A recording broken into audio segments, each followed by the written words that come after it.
देशामध्ये 2024ला लोकसभेच्या निवडणुका होऊ घातलेल्या आहेत। महाराष्ट्रामध्ये यवतमाळ वाशिम या लोकसभा मतदारसंघातून मी संत सेवालाल महाराज यांच्या 5व्या पिढीचा वंशज तथा पौरादेवी धर्मपीठाचे महंत सुनील महाराज उद्धव बाळासाहेब ठाकरे साहेबांच्या शिवसेनेकडून लोकसभा निवडणुकीस लढण्यास तयार आहे।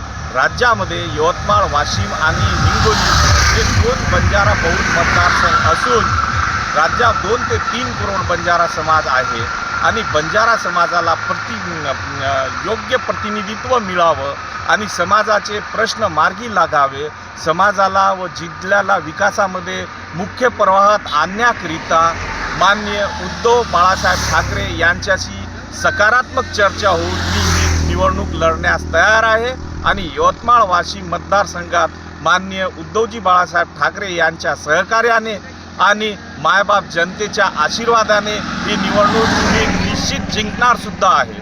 नमस्कार, जय सेवालाल। देश विदेशातील प्रत्येक घडामोडींचे लाईव्ह अपडेट मिळवण्यासाठी आता साम टीव्हीच्या सर्व सोशल मीडिया प्लॅटफॉर्मला लाईक, फॉलो आणि सबस्क्राईब करा। तसंच सर्व नोटिफिकेशनसाठी बेल आयकॉन प्रेस करायला विसरू नका।